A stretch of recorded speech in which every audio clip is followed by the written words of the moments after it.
What is your brand? You might not think you have a brand, and I bet you do. I'm sure you stand for something, that you have a basis point from which you relate to others and how you expect yourself and others to show up. If I have to label my brand, it's connection. In fact, I even wrote a book about it called Connections Change Everything: How Smart Leaders Connect Through Better Conversations. It's available on Amazon and Audible. My brand focuses on how connected we are with others, and most importantly, how connected or self aware we are with ourselves. The pain of being emotionally disconnected from my family as a child, my childhood trauma, led me to be acutely aware of how I feel in situations. And it was a vehicle that drove me to fight for more honesty and more connection in my life. As a result, it is a strong focus and basis for my executive coaching practice. I work with individuals to understand what interferes with their own self-awareness and success, such as positive intelligence and neuroemotional programming. And we also discuss how to improve their emotional intelligence in order to build stronger connections with their employees, their teams, and the important people in their life. By understanding and even labeling your brand, I believe it brings an intentional focus to develop it in greater form. I challenge you to explore the words that define your brand. Think about what you can do to share and impact others.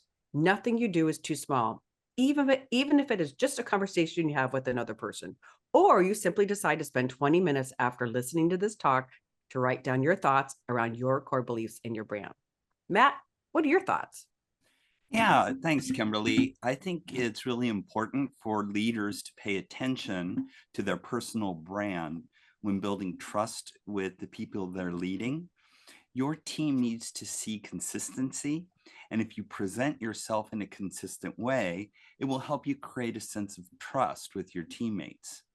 And it's really important that you be authentic and not try to portray yourself as someone you aren't. Even though you might admire leaders who have a different style than your own leadership style, it's important for you to appreciate your own distinct style and build a brand around that. You'll appear more genuine and authentic to your teammates. So I'm an Enneagram Type 6. So that's a distinct style. And it's not necessarily the prototypical leadership style. My style is not a command and control style. It's much more of a building consensus and moving forward together as a team style. And I guess that's why I wrote a book about teamwork. So I strive to be consistent with that style. And in as much as I am consistent, the team then grows accustomed to that, and then they can feel empowered and organize themselves around that style. I can start to instill concepts like shared leadership and leading from any seat. And then we can all embrace that and work together in that way. Since that's all consistent with the Enneagram Type 6 leadership style, I can build my personal brand around that. Twiana, what are you thinking about this? Thanks, Matt. Yours and Kimberly's counsel and personal stories about self-awareness and branding are spot on for leaders who want to be successful. Your insights showcase the importance of intentionality, intentionally honing your level of self-awareness and intentionally commanding your brand. Self-awareness and branding are not two sides of the same coin. Foundationally, self-awareness is the vital competency that lays the groundwork for building a strong brand.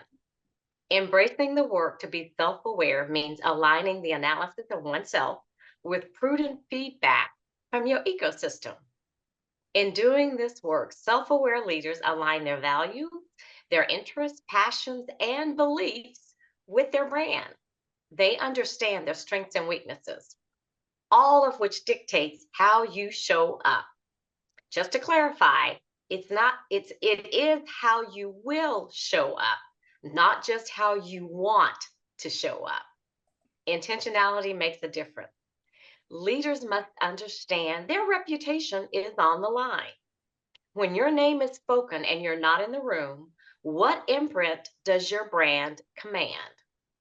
When I worked in corporate, we were provided tools and resources to help us understand how we were showing up with our teams and with higher ups.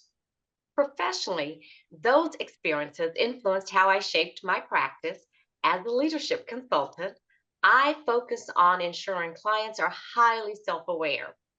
Personally, those experiences helped me to develop a much more authentic identity. Intentionality is not an option. Leaders, make it a priority to do the work. How you show up matters. The links below are articles that help showcase the interconnectedness of self awareness and branding.